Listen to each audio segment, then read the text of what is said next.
সন্তান তার বাবা থেকে পলায়ন করবে, মা তার সন্তান থেকে পলায়ন করবে, বন্ধু তার বন্ধু থেকে পলায়ন করবে, ভাই তার ভাই থেকে পলায়ন করবে, কেউ কাউকে চিনবে না। আল্লাহ তাআলা তাদের রাস্তা আলাদা করে দেবেন। তারা তাদের যার যার পথে চলবে, যার যার পথ যখন বাছাই করবে, আল্লাহ তাআলা প্রত্যেককে নাফরমানি করার কারণে তাদের আমলনামা অনুযায়ী তাদেরকে জান্নাত দিবেন, আমলনামা অনুযায়ী তাদেরকে জাহান্নাম দিবেন। এই জন্য আল্লাহর রাসূল বলেন, আল্লাহ তাআলা বলেন, ফারিকুন ফিল জান্নাহ ওয়া ফারিকুন ফিস সাঈর। আল্লাহ তাআলা এক দলকে জান্নাত দিবেন আর এক দলকে জাহান্নাম দিবেন। তো বলতেছিলাম সম্মানিত হাজিরিন, আমাদের 3 নম্বর শত্রু হইল মাখলুক। বলেন কে? মাখলুক। এরপরে 4 নম্বর শত্রু নফস। বলেন কি? নফস। এই নফস আমাদের শত্রু। ইন্নান নাফসা লাআম্মারাতুম বিসসু। আল্লাহ বলেন প্রত্যেক মানুষের সাথে যে নফস আছে, এই নফসটা মানুষকে খারাপ কাজের দিকে প্ররোচিত করে, খারাপ কাজের দিকে দাবিত করে। বলেন নাউজুবিল্লাহ। আপনার মন, আপনার যে আত্মা আছে, এই আত্মা আপনার বন্ধু না। যে নফসের খায়েশাত মিটানোর জন্য আপনি গুনাহ করতেছেন, এই খায়েশাত যে মিটাইতেছেন নফসের লাগা, এই নফসই আপনার শত্রু। বলেন নাউজুবিল্লাহ। এই নফস আপনাকে চিনবে না, এই হাত পা আপনাকে চিনবে না, সবগুলো আলাদা হয়ে যাবে।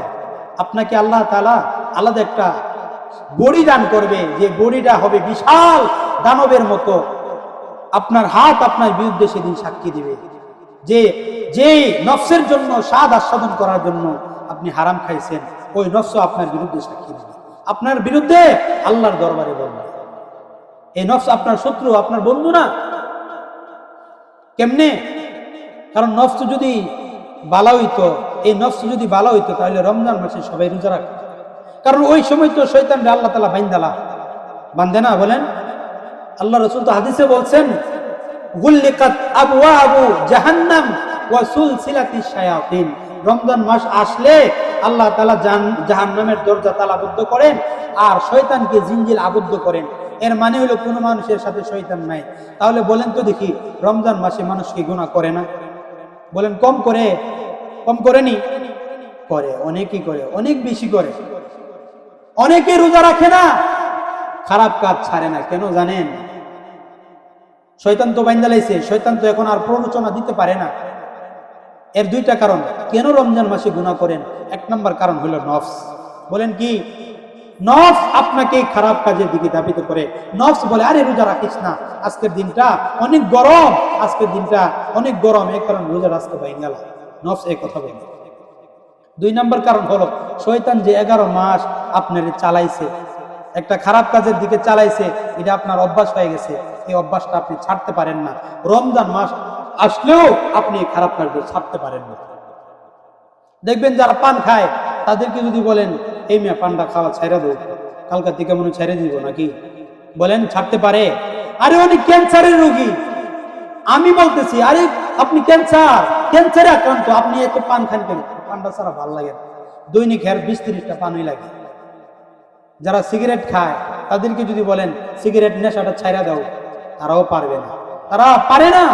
কেন? অভ্যাস হয়ে গেছে। তো শয়তান তো আপনার 11 মাস চালাইছে, 11 মাস একটা অভ্যাস করাই দিছে। এই কারণে রমজান মাস পায়াও আপনি গুনাহর কাজটা ছাড়তে পারেন না। তো বলতেছিলাম, নফস মানুষের শত্রু। বলেন কি? নফস মানুষের কি? বলেন শত্রু। এই কারণে শত্রুকে শত্রুর জায়গায় রাখবেন। নফসের খাহেশাতের উপর চললে হবে না। এই নফসের বিরুদ্ধে আপনাকে জিহাদ করতে হবে। নফসের বিরুদ্ধে আপনাকে জিহাদ করতে হবে, নিজেকে সামলাতে হবে, বলতে হবে কুল, একটু নিউট্রেলে যাও, আর গুনাহ কইরো না। কত আর গুনাহ করবা? এই কারণে নিজের নফসকে সামলান। তাহলে বুঝতে পারলাম মানুষের শত্রু কয়টা। বলেন দুশমন কয়টা? বলেন দুশমন লিখতে অক্ষর কয়টা? 4টা। 1 নম্বর দাল দিয়া, দুনিয়া শিন দিয়া, শয়তান মিম দিয়া, মাখলুক তারপরে নুন দিয়া, নফসে আম্মারা। এই 4টা শত্রু আমাদের মধ্যে কাজ করতেছে। তো সম্মানিত হাজিরিন, এই দুনিয়া, এই যা কিছু আছে, সব কিছু আমরা ছেড়ে চলে যাব। তো আল্লাহ তাআলা আমাদেরকে দুনিয়াতে কেন পাঠিয়েছিল? 1 নম্বর বলছিলাম যে আল্লাহ তাআলা আমাদেরকে পাঠাইছেন ওমা খালাকতুল জিন্না ওয়াল ইনসা ইল্লা লিয়াবুদুন, আমি আল্লাহর ইবাদত করার জন্য মানুষ এবং জিন জাতিকে আমি দুনিয়াতে পাঠাইছি। বলেন কোন কারণে? ইবাদত করার কারণে। আমার যে মূল বিষয় নামাজ, নামাজ পড়ার জন্য আল্লাহ তাআলা দুনিয়াতে পাঠাইছেন, নামাজ আদায় করার জন্য আল্লাহ তাআলা দুনিয়াতে পাঠাইছেন। এই কারণে নামাজ ছাড়া যাবে না। ইসলামের 5টা ভিত্তির দ্বিতীয় যে ভিত্তি ঈমান আনয়ন করার পরে, সেটার নাম হলো নামাজ। নামাজ ছাড়া যাবে না। 2 নম্বর যে বিষয়টা আমাকে দেওয়া হয়েছে, বলা হয়েছে নামাজ এবং পর্দার গুরুত্ব। নামাজের ব্যাপারে তো বললাম, যারা নামাজ পড়বে না ফাওয়াইলুল লিল মুসাল্লিন, আল্লাহ বলছেন যারা নামাজ পড়বে নামাজি, ফাওয়াইলুল লিল মুসাল্লিন আল্লাযীনা হুম আন সালাতিহিম সাহুন, যারা নামাজ থেকে গাফিল হয়ে থাকে তাদের জন্য রয়েছে ওয়াইল নামক জাহান্নাম, তাদের জন্য রয়েছে অভিশাপ। তো এই কারণে ভাইজান নামাজটা ছাইরেন না। নামাজের ব্যাপারে একথা বললেন না যে আমার অনেক কাজ ছিল, কাজের কারণে হুজুর দোকানের ব্যস্ততার কারণে নামাজটা পড়তে পারি না, এই কথাটা বললেন না। কারণ নামাজ আগে না, নামাজের আগে হলো কাজ, আগে না, কাজের আগে হলো কি বলেন? নামাজ। নামাজকে বলো না কাজ আছে, কাজকে বলো আমার নামাজ আছে। নামাজকে বলো না কাজ আছে, কাজকে বলো আমার নামাজ আছে। সুতরাং নামাজকে আগে রাখতে হবে। 2 নম্বর যে বিষয়টা সেটা হলো পর্দা। আজকে সমাজে যে নাফরমানি হইতেছে এর 1 নম্বর কারণ হলো পর্দা। পর্দা না থাকার কারণে আজকে বেশিরভাগ যে পাপগুলো হইতেছে সেই পাপগুলোর 1 নম্বর কারণ হলো পর্দা নাই। আপনি মনে করবেন যে হুজুর পর্দার কথা দেখবেন, পর্দার কথা বললে অনেক মানুষ এটাকে হালকাভাবে নেই, অনেকে নিজের গায়ে নিতে চায় না। কারণ প্রতিটা ফ্যামিলিতে আজকে এমন একটা অবস্থা দাঁড়াইছে, একটা ফ্যামিলিতে শতকরা 98% ফ্যামিলিতে কি নাই? পর্দা নাই।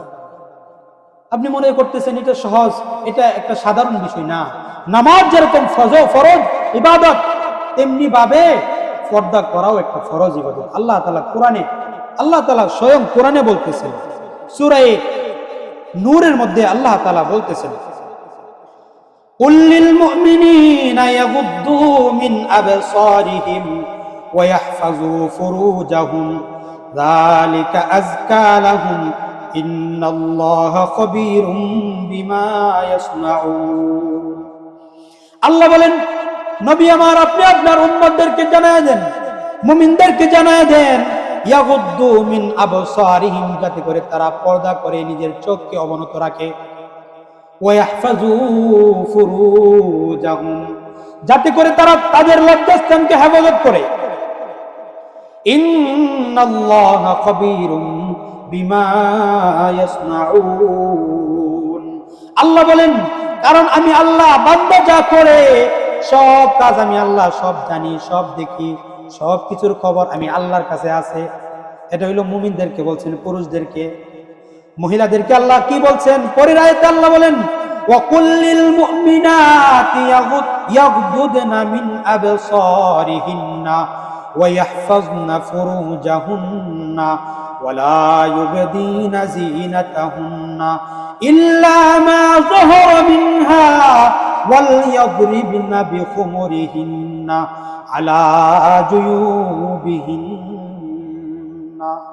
আল্লাহ বলেন, নবী আমার আপনি আপনার মহিলা উম্মতদেরকে জানায় দেন, মহিলা যে সকল মুমিনা নারী আছে তাদেরকে জানায় দেন, ইয়াগদুদনা মিন আবসারিহিন্না, যাতে তারাও তাদের চোখগুলোকে অবনত রাখে, ওয়া ইয়াহফাজনা ফুরুজাহুন্না, এবং যাতে করে তারা নিজেদের লজ্জাস্থানের হেফাজত করে, যাতে করে তারা বেগানা পুরুষের সামনে না যায়, তাদের চোখ যাতে বেগানা পুরুষ থেকে হেফাজতে রাখে, এবং এই নিজের ইজ্জত নিজের সম্ভ্রম যাতে কোনো বেগানা পুরুষ কোনো আগানা পুরুষের কাছে না দিয়া দেয়, কোনো বেগানা পুরুষের কাছে যাতে না দিয়া দেয়, কেবলমাত্র স্বামী ছাড়া নিজের ইজ্জত যাতে কারো কাছে বিলীন না করে দেয়।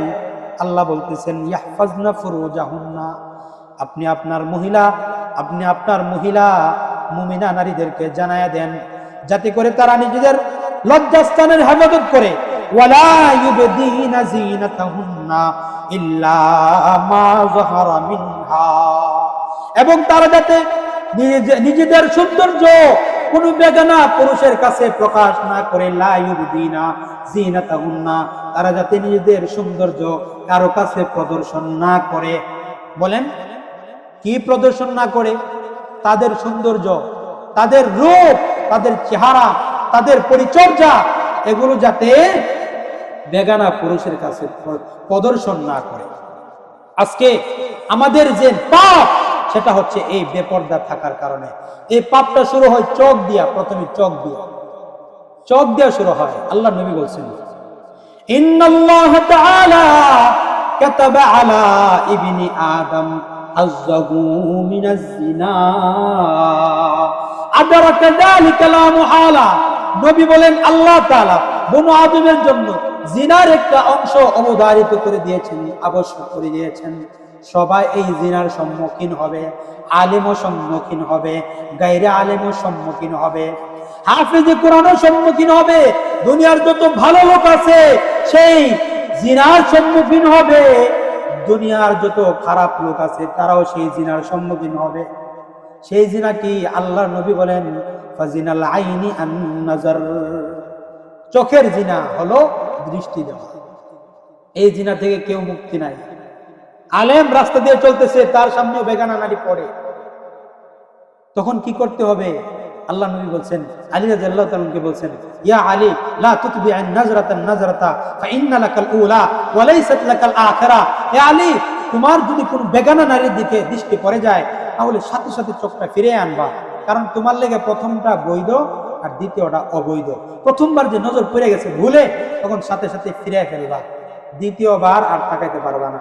এখন যদি আপনি চিন্তা করেন যে না, প্রথম যেহেতু পড়ছে, তাহলে একবারে তাকায় তাকে, দ্বিতীয়বার আর চাইতাম না, তাহলে বিষয়টা কেমন হইল? না, আল্লাহ নবী বলেন সাথে সাথে ফিরে গেল, দ্বিতীয়বার আর তাকাইবা না। আপনি যদি এটার সুযোগ সুবর্ণ সুযোগ মনে করে একবারে তাকায় থাকেন, তাহলে মনে করেন না যে পাপ হইতো না, বড় পাপ হইতো। আপনি কেন বড় পাপ হবে? কারণ আপনি তো হাদিসের সাথে ঠাট্টা করতেছেন। আপনার হাদিসটা যাই না, আল্লাহ নবীর এই হাদিসের সাথে ঠাট্টা করতেছেন, বুঝাইতে চাইতেছেন। আল্লাহ নবী তো বলছে একবার দেখা জায়েজ আছে, দ্বিতীয়বার দেখতাম না, একবারই তাকায় থাকি। এই কারণে নবী বলেন, ফাজিনাল আইনি আন নাজার, চোখের জিনা হলো দৃষ্টি দেওয়া। এই চোখের জিনার মাধ্যমে মানুষের মধ্যে প্রথমে গুনার সয়লাভ হয়ে যায়। চোখে প্রথমে একজন বেগানা নারীকে দেখা ভালো লাগে। যুবক ভাইয়েরা রাস্তাঘাটে ঘুরে এত্তেজিন করার জন্য মেয়েদেরকে প্রথমে চোখের মাধ্যমে তাদেরকে ভালো লাগলে এরপরে তাদের কাছে কথা বলার একটা চান্স নেই। আল্লাহ নবী বলেন, ওয়াজিনাল লিসান আল মান্তিক, জবানের জিনা হলো কথা বলা। একটা মানুষ যখন চোখের জিনা দিয়া যখন একটা মানুষ একটা মেয়েকে পছন্দ করে, তখন দ্বিতীয়বার যে জিনাটা হয় সেটা হলো জবানের জিনা। আল্লাহর নবী বলেন, ওয়াল কলবু তামান্না ওয়া তাশতাহি, 3 নাম্বার যে জিনাটা হয় সেটা হলো কলবের জিনা। মানুষ তখন কলব দিয়া কল্পনা করে, প্রথমে রাস্তা দিয়ে হাঁটা যায়, মেয়ের দিকে তাকায়, এরপরে কথা বলার চান্স নেই। কথা বলার পরে আস্তে আস্তে যখন এই অবৈধ সম্পর্ক গাঢ় হয়, অন্তরে তখন খারাপ একটা চিন্তা আসে, খারাপ একটা মনোভাবনা আসে। আল্লাহ নবী বলেন, ওয়াল ফারজু ইউসাদ্দিকু যালিকা আও ইউকাযযিব, 4 নম্বরে যায়া উম্মতের দল 4 নম্বরে যায়া যে খারাপ কাজটা করে সেটা হলো জিনা। জিনা জিনা বড় জিনা, লজ্জাস্থানের জিনা। প্রথম চোখ দিয়া শুরু হয়েছে, তারপরে মুখ দিয়া, তারপরে কলব দিয়া, এরপরে আসল জিনায় লিপ্ত হয়ে যায়। বলেন তো দেখি, এটা কোন কারণে হয়েছে? পর্দা না করার কারণে। বলেন কিসের কারণে? আজকে যদি আপনার সন্তান পর্দা করত, আপনার সন্তান যদি রাস্তায় বেগানা পুরুষের দিকে এরকম ভাবে সাইজা বইজা না যাইতো, তাহলে আজকে জিনার বাজার গরম হতো। আপনি আপনার সন্তানকে বেপর্দায় পাঠাইয়া দিচ্ছেন, আপনি আপনার সন্তানকে স্কুলের ড্রেস পড়ায়া মাস্টারের সামনে স্কুলের ছেলেমেয়েদের সাথে পাঠাইয়া দিচ্ছেন। আপনি মনে করতেছেন এটাই সফলতা। আপনার লজ্জা হওয়া উচিত। আপনার সন্তান তো খারাপ কাজ করতেছে, বরং এই খারাপ কাজের ভাগ আপনার আমল নামে আসতেছে। আল্লাহ নবী বলতেছেন, আদ-দাইয়ুস লা ইয়াদখুলুল জান্নাহ, যে ব্যক্তি দাইয়ুস হয়ে যায়, অর্থাৎ নিজের বউকে বেপরদায় রাখে, নিজের সন্তানকে বেপরদায় রাখে, নিজের আত্মীয় স্বজনকে বোনকে বেপরদায় রাখে, যে বড় ভাই নিজের বোনকে বেপরদা রাখে, যে ভাই নিজের বউকে, নিজের বোনকে, নিজের যত আত্মীয় স্বজনকে বেপরদায় রাখে, আল্লাহ নবী বলেন সে হলো দাইয়ুস, সে বাবা হলো দাইয়ুস, সেই শ্বশুর হলো দাইয়ুস, সেই স্বামী হলো দাইয়ুস। আল্লাহ নবী বলেন যারা দাইয়ুস হয়ে যায়, আদ-দাইয়ুস লা ইয়াদখুলুল জান্নাহ, দাইয়ুস যারা আছে তারা কোনোদিন জান্নাতে প্রবেশ করবে না। নাউজুবিল্লাহ বলেন। আল্লাহ নবী বলেন লানাল্লাহুন নাজিরা ওয়াল মানজুরা ইলাইহি। নবী বলেন যে দাইয়ুস মহিলা, যে মহিলা রাস্তায় বের হইছে, ওই মহিলার দিকে যে পুরুষ খারাপ নিয়তে অথবা এমনিতে বারবার তাকাইবে, আল্লাহ নবী বলেন নজরকারী আর যার দিকে নজর দেওয়া হয়েছে দুটার উপরে আল্লাহর পক্ষ থেকে না লানত বর্ষিত হয়, লানত বর্ষিত হতে থাকে। আসমান থেকে আল্লাহর পক্ষ থেকে লানত বর্ষিত হয়। যে ছেলে মেয়েদের দিকে তাকায় থাকে, যে মেয়ে ছেলের দিকে তাকায়, দুটার উপর নবী বলেন দুটার উপর আল্লাহ তাআলার পক্ষ থেকে লানত বর্ষণ হয়। বলেন নাউজুবিল্লাহ। এ কারণে পর্দা করার দরকার আছে না নাই? বলেন বলেন, দরকার আছে না নাই? কম না বেশি? অনেক বেশি, অনেক বেশি। আফসোস করবেন তো, কবরে যায় তো আফসোস করবেন, আফসোস করবেন, হায় কি করলাম, নাফরমানি করলাম। কবর পেলে আসল ঘাটি, এন যায়া হিসাব রাজে দিবেন, হিসাবের মধ্যে আটকায় যাবেন, হিসাবে আটকায় যাইবেন। এক নম্বর হিসাব রইব নামাজ দিয়া, এরপরে আপনার এই পর্দা টর্দায় এসব বিষয়ে হিসাব নেওয়া হবে। আল্লাহ নবী বলছেন আউয়ালু মা ইউহাসাবু বিহিল আবদু ইয়াউমাল কিয়ামাতিস সালাহ, কিয়ামতের দিন সর্বপ্রথম মানুষের নামাজের হিসাব হবে। মানুষ যখন মরে যায় তখন কবরের সওয়াল জবাবের পরে সর্বপ্রথম যে হিসাব সেটা হলো নামাজের হিসাব। কেউ যদি নামাজের হিসাবে আটকায় যায়, নবী বলেন তার কোনো মুক্তির সম্ভাবনা নাই, মুক্তির সম্ভাবনা নাই। এই জন্য হযরত উসমান রাদিয়াল্লাহু তাআলা আনহু, ইসলামের বড় খলিফা হযরত উসমান রাদিয়াল্লাহু তাআলা কবরের পাশ দিয়ে উনি যায়, কবরের পাশ দিয়ে যায় আর কান্না করে।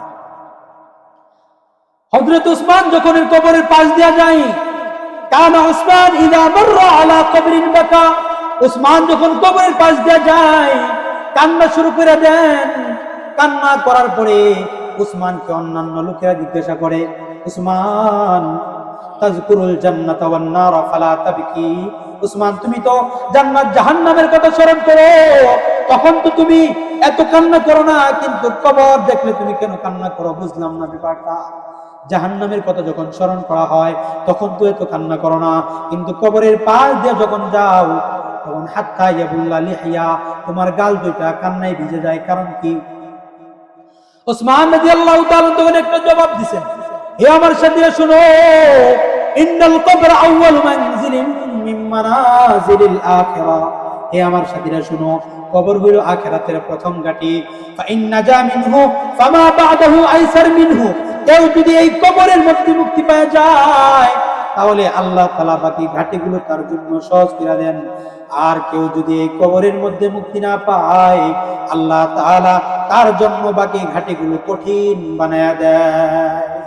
হযরত উসমান বলেন আল্লাহ নবী বলছেন, মা রাআইতু মানজারান কাত্তু ইল্লা ওয়াল কবরু আফযা মিনহু, হে আমার সাথীরা শুনো, আল্লাহ নবী বলছেন কবর হইল এমন একটা জায়গা, এই কবরের চাইতে অধিক ভয়াবহ জায়গা আর কোথাও নাই। কবরটা আপনার আখিরাতের যাওয়ার যে প্রথম ঘাটি, এই কবরটা হবে কঠিন জায়গা। কেউ যদি কবরে মুক্তি পাওয়া যায় তাহলে বাকি ঘাটিগুলো সহজ হয়ে যাবে। মুক্তি কেমনে পাইবে? প্রথম হিসাব তো নামাজের। বলেন কিসের? মানে কবরের প্রথম ঘাটিতে কেউ যদি নামাজের হিসাব দিয়া মুক্তি পাওয়া যায়, আল্লাহ তাআলা বাকি ঘাটিগুলো তার জন্য সহজ করে দিবেন। বলেন সুবহানাল্লাহ। নামাজের হিসাবে কেউ যদি ধরা খায় যায় তাহলে তার বাঁচার কোনো উপায় নাই, বাঁচার কোনো উপায় নাই। এই জন্য আল্লাহ তাআলা আপনারে আমারে দুনিয়াতে পাঠাইছেন আল্লাহর ইবাদত করার লাগে। আল্লাহর ইবাদত যে করবেন, এই ঈমান আমল নিয়ে যদি যাইতে পারেন কবরে, তাহলে শুধু শান্তি আর শান্তি। কেমন শান্তি? আল্লাহ তাআলা বলতেছেন, ইন্নাল্লাযীনা ক্বালু রাব্বুনাল্লাহু সুম্মা ইসতাকামু তাতানাজ্জালু আলাইহিমুল মালাইকা আল্লা তাখাফু ওয়া লা তাহজানু ওয়া আবশিরু বিল জান্নাতিল্লাতী কুনতুম তুআদুন। আল্লাহ বলেন, যারা বলবে আমার রব হলো আল্লাহ, এই কথা বলার পরে যে ব্যক্তি কথার উপরে ইস্তেকামত থাকবে, অর্থাৎ আল্লাহর দ্বীনের উপর যে ব্যক্তি ইস্তেকামত থাকবে, আল্লাহ তাআলা বলেন তাদের কোনো চিন্তা নাই, তাদের কোনো ভয় নাই। তারা আমি আল্লাহর কাছে যা চাইবে আমি আল্লাহ তাদেরকে সাথে সাথে তা দিয়ে দিব। বলেন সুবহান। আল্লাহর কাছে যা চাইবেন তা পাইবেন। আল্লাহ বলেন তোমরা যা পাইবা ওয়ালাকুম ফিল, তোমরা যা চাইবা আমি আল্লাহ সাথে সাথে তোমার জন্য তা দিয়ে দিব। এখন আপনি যদি প্রশ্ন করেন হুজুর, হুজুর যে আল্লাহর কাছে যদি সবাই চাইতেই থাকে, আল্লাহ যদি দিতেই থাকে, তাহলে আল্লাহর খাজানা কি কমবে না? সব মানুষ যদি আল্লাহর কাছে চায়, তাহলে আল্লাহর কাছে চাইতে চাইতে তো প্রত্যেকে যদি নিতেই থাকে, তাহলে তো আল্লাহর খাজানা শেষ হয়ে যাবে নাকি? বলেন শেষ হয়ে যাইব? আল্লাহ তাআলা স্বয়ং হাদিসে কুদসিতে বলতেছেন, আল্লাহ তাআলা বলেন, লাউ আন্না আউওয়ালাকুম ওয়া আখিরাকুম ওয়া হাইয়াকুম ওয়া মাইয়িতাকুম ওয়া ইয়াবিসাকুম ওয়া রুতবাকুম ওয়া ইয়াবিসাকুম।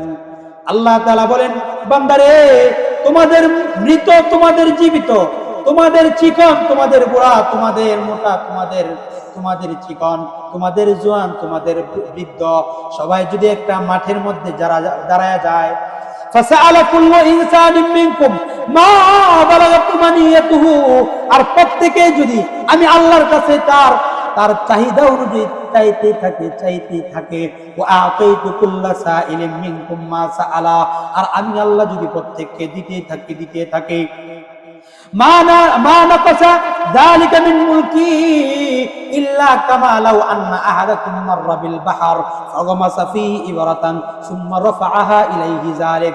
আল্লাহ বলেন, সবাই যদি চাইতে থাকে আমার খাজানা থেকে সেই পরিমাণ নিয়ামত কমবে না। একটা মানুষ যখন সমুদ্রের পাশ দিয়া যাওয়ার সময় একটা সুই সমুদ্রের মধ্যে ডুবাইয়া দেওয়ার পরে ওই সুইটাকে আলগি দিলে, সুইটাকে ওঠানোর পরে সুইয়ের আগায় করে যে পরিমাণ পানি আসবে, সেই পরিমাণ পানিও আমি আল্লাহর খাজানা থেকে কমবে না। চিন্তা করছেন?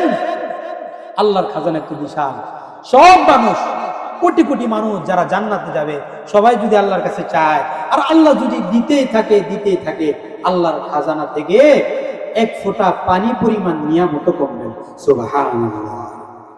আরে শুধু তাই নয়, যে সর্বশেষে জান্নাতে যাবে, যে লোকটার পরে আর কেউ জান্নাতে যাবে না, এই লোকটারে যে আল্লাহ যে পরিমাণ নিয়ামত দিবেন, এই লোকটা আল্লাহ তাআলা এই লোকটাকে 10টা দুনিয়ার সমান জান্নাত দান করবেন। বলেন সুবহানাল্লাহ। 10টা দুনিয়া। আমি একটা প্রশ্ন করি, আপনি আপনার ইউনিয়নটা অথবা আপনার থানাটা, পুরাটা থানা ঘুরে দেখছেন নি? বলেন। আপনাকে যদি বলি যে আপনার থানার যতটা গ্রাম আছে, যতটা পাড়া আছে, এই পাড়া এবং গ্রামের নামগুলো আপনি বলতে পারবেন? বলতে পারবেন? তা আপনার কাছে তো এই থানাটাই অনেক বড়, কারণ থানাটাই ঘুরে দেখছেন। কিন্তু আল্লাহ তাআলা যে ব্যক্তি সর্বশেষে জান্নাতে যাবে, আল্লাহ তাআলা তাকে 10টা দুনিয়ার সমান জান্নাত দান করবেন। সুবহানাল্লাহ। আল্লাহ নবী বলতেছেন, আখিরু মান ইয়াদখুলুল জান্নাহ, সর্বশেষে যে ব্যক্তি জান্নাতে যাবে, রাজুলুন ইয়ামশি আলা সিরাত, ওই লোকটা ফুল সিরাতের পোল পাড়ি দিতে চাইবে, ফায়াকবু মাররাতান ফাতাসফাহুন নার মাররাতান উখরা, সে লোকটা জাহান্নাম পাড়ি দিতে চাইবে, কিন্তু হোঁচট খায়া জাহান্নামের মধ্যে পড়ে যাবে। জাহান্নামের মধ্যে যখন পড়ে যাবে, সে ব্যক্তি হামাগুড়ি দিয়া জাহান্নামের পারে আসবে। যখন সে জাহান্নামের পারে আসবে, তখন ওই জাহান্নামের আগুন তাকে বাড়ি দেয়া জাহান্নামের মধ্যে ফেলে দিবে। আল্লাহর নবী বলেন, হাত্তা ইযা জাওয়াজা, এক পর্যায়ে আল্লাহ তাআলা তার উপর দয়া করবেন। দয়া করার পরে সেই ব্যক্তি জান্নাতে, সেই ব্যক্তি জাহান্নামের পারে যাইবেন। সুম্মাল তাফাতা ইলাইহা, জাহান্নামের দিকে সে তাকায়া বলবেন, তাবারাকাল্লাযী নাজ্জানি মিনহা, ওই মহান রব কতই বরকতময় যে আল্লাহ আমারে ওই জাহান্নাম থেকে মুক্তি দান করছেন। ওই লোকটা যখন জাহান্নামের কিনারায় আয়েশা সে মনে করবে আল্লাহ তাআলা আমার উপর যে পরিমাণ অনুগ্রহ করছে, এই পরিমাণ অনুগ্রহ আল্লাহ কারো উপর করে নাই, এরকম ভাবে যখন সে মন করা খাবে, তখন আল্লাহ তাআলা ফাসামিয়া আসওয়াত আহলিল জান্নাহ ফাতুরফাউ লাহু শাজারাতুন, আল্লাহ তাআলা তার জন্য সুন্দর একটা বৃক্ষ উঠাবেন। যে বৃক্ষটা দেখা সে আল্লাহকে বলবেন, আল্লাহ আমার ওই গাছটার কাছে নিয়ে যান। আল্লাহ বলবেন, ঠিক আছে নিয়ে যাব। এরপরে কোনো কিছু চাইতে পারবা না। সে ওই গাছটার কাছে যাবে, ওয়ায়াস্তাজিল্লু বিজিল্লাহা ওয়া ইয়াশরাবু মিন মাইহা, নবী বলেন সে ওই গাছের ছায়া গ্রহণ করবে, ওই গাছ থেকে সে ফল আহরণ করবে। আহরণ করার পরে আরেকটা গাছ আল্লাহ তার জন্য উত্তোলন করবে। এরকম ভাবে তিনটা গাছ তার জন্য উত্তোলন করবে। উত্তোলন করার পরে 3 নাম্বার গাছের কাছে যখন যাবে, সে গাছ থেকে যখন ফল আহরণ করবে, সেই গাছ থেকে যখন মিঠা পানি আহরণ করবে, ফাসামিয়া আসওয়াত আহলিল জান্নাহ, সে জান্নাতের আওয়াজ শুনতে পাইবে। জান্নাতীদের আওয়াজ, মিষ্টি আওয়াজ যখন সে শুনতে পাইবে, সেই সময় আল্লাহ তাআলাকে বলবে, আল্লাহ আদখিলনিল জান্নাহ, আল্লাহ গো আমারে জান্নাতে ঢুকায় দেন না। আল্লাহ বলবেন, তুমি না আমার সাথে একটু আগে ওয়াদা করছো আর কোনো কিছু চাইবা না, তাহলে এখন আবার কেন চাইতেছো? সে বান্দা বলবে, আল্লাহ এটাই আমার শেষ চাওয়া, আর কোনো কিছু চাইবো না। আল্লাহ বলবেন, আমি যদি তোমারে লাউ আতাইতুকা, আমি যদি তোমাকে দান করি দুনিয়া, গোটা দুনিয়ার সমান, 2টা দুনিয়ার সমান, অন্য এক হাদিসে আসছে গোটা দুনিয়ার 10টার সমান যদি আমি আল্লাহ তোমারে জান্নাত দান করি, তাহলে কি তুমি সন্তুষ্ট হইবা? সুবহানাল্লাহ। বান্দা তখন বলবে, আতাস্তাহজিউ বি ওয়া আনতা রব্বুল আলামিন, গো আল্লাহ আপনি আমার সাথে ঠাট্টা করেন নাকি, অথচ আপনি তো রব্বুল আলামিন। তখন আল্লাহ বলবেন, না রে বান্দা না, ইন্নী আলা মা আশাউ কাদির, আমি আল্লাহ যা চাই তাই করতে পারি। বলেন সুবহানাল্লাহ। তো সেই জান্নাত যদি পেতে চায় আর জাহান্নাম থেকে যদি মুক্তি পেতে চায়, অবশ্যই আমাদেরকে হারাম ছাড়তে হবে। নবী বলছেন, ইত্তাকিল মাহারিম তাকুন আবাদান নাস, বান্দা উম্মত হারাম ছাইরা দাও, তাহলে তুমি দুনিয়ার সর্বশ্রেষ্ঠ আবেদ হয়ে যাবে। সুবহানাল্লাহ। আল্লাহ তাআলা আমাদের সবাইকে 5 ওয়াক্ত নামাজ জামাতের সাথে আদায় করা এবং পর্দার লিহাজ করা এবং সকল ধরনের হারাম কাজ থেকে বেঁচে থেকে নিজেদের ঈমান আমল ঠিক রাখার তৌফিক দান করুন। সকলে বলেন আমিন। ওয়া আখিরু দাওয়ানা আনিল হামদুলিল্লাহি রাব্বিল আলামিন। যে আমি আপনাদের সম্মুখে যে কথা বলেছি, সেই কথার উপর আল্লাহ তাআলা আমাদের সবাইকে আমল করার তৌফিক দান করুন। আসসালামু আলাইকুম ওয়া রাহমাতুল্লাহি ওয়া বারাকাতুহু।